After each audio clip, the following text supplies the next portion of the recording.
Високи температури во пролет, изгор лета. Бури со силни електрични празнења, поплави, суши. Климатските промени го менуваат нашето секојдневие. Повеќе не се апстрактен феномен, туку реалност која што ја живееме. Промената на климата донесе и промена во образовните системи. Уште од најрана возраст се работи со децата да ги разберат природните системи, влијанието на човекот врз природата, односно како ги потикнува климатските промени. Тоа е единствениот начин да се формира еколошка свест, да се променат навиките и да се создадат граѓани подготвени за акција. Досега, еколошкото образование се изучува во трагови, преку само неколку теми или часови посветени на животната средина. Најголем дел од активностите се и лошо протолкувани, па затоа учениците под еколошко образование подразбираат и чистење на училишниот двор, уредување на училницата и слични акции. Онаа малку квалитетна настава, ако постои, доаѓа исклучиво од амбициозноста на индивидуални наставници, поддржани од разни проекти од невладиниот сектор. Еколошкото образование од најрана возраст е најдоброто оружје за зачувување на животната средина, но и клуч уште од малино за да се разбере како човекот влијае врз климатските промени. Еколошкото образование долги години е дел од македонскиот образовен систем, но познавачите сметаат дека се потребни промени и во содржините и во пристапот, особено во делот на климатските промени. Од аспект на климатски промени има многу малку содржини кои што се застапени во формалното образование и сметам дека треба да се воведат многу нови, иновативни техники, начини, методи на изучување на овие проблематики. Треба да се воведат нови, високо квалитетни содржини кои што ќе го подобрат квалитетот на информациите кои што ќе бидат релевантни на овие проблематики.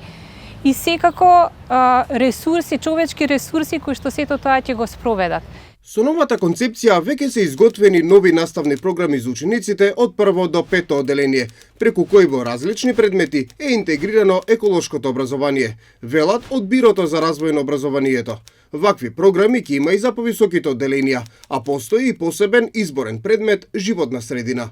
Многу важно што се застапени содржини и активности кои што се поврзани со тоа како човекот влијае врз животната околина, но и какви мерки и какви активности треба да се превземат за заштита на животната околина од загадување и подигнување на еколошката свест за грижа за животната средина. Низ наставните содржини исто така се застапени и оние кои што се поврзани со енергија и со штедење на енергијата, значи учениците уште од рана возраст да се однесуваат како треба одговорно да штедат енергија, прават разлика помеѓу необновливи и обновливи видови на енергија, понатаму се запознаваат со клима и климатски промени, што исто така е еден многу важен сегмент од еколошкото образование и ние цениме дека на ваков начин многу придонесуваме да формираме идни генерации кои што ќе бидат добро еколошки едуцирани, меѓутоа и од еден друг аспект кои што ќе бидат активно вклучени. За еколошкото образование и климатската писменост најважно е младите да ги разберат промените преку конкретни примери, преку концептот на искуствено учење. Таков проект се спроведува со меѓународни партнери. Климатските промени можеби пред ќе се навратам 11 на години наназад, како што е оформена Екологи како организација, бидејќи првите активности ни беа поврзани со климатски промени. Тогаш беше многу поапстрактно да дискутираме за климатски промени, бидејќи ги читавме. Ќе видиме некои клипи така натаму, ама да ги дискутираме дека толку многу се осеќаа, беше некако апстрактно и на децата да им ги објасниме, ама сега малце ситуацијата се тоа е за жал и за среќа, ајде ќе го кажам. Бидејќи сега апла ги чувствуваме, ги гледаме околу нас. И сега е многу поедноставно на децата да им докажеме и да им покажеме што се случува и да знаат дека ова е вистински, дека не измислуваме она приказни.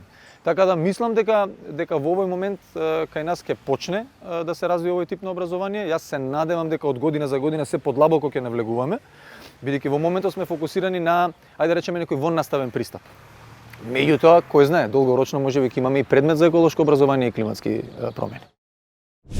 Главниот фокус е да се надмине клучната слабост на системот, доминантноста на теоретското знаење над практиката, велат од УНИЦЕФ.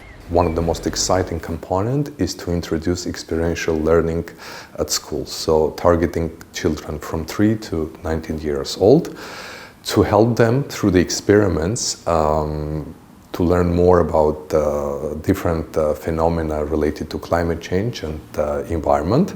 With that, we believe that children will memorize better these examples. They will be able to combine theory and practice.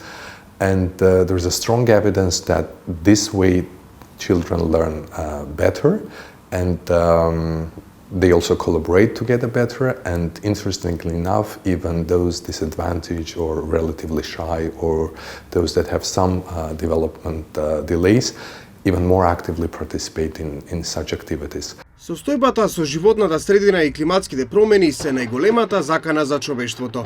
Неопходно е да се активираат сите ресурси, а преку образованието, како најважна алка, да се оформат граѓани со еколошка свест за она што се случува околу нив, подготвени за климатска акција, затоа што навиките се менуваат првин од себе.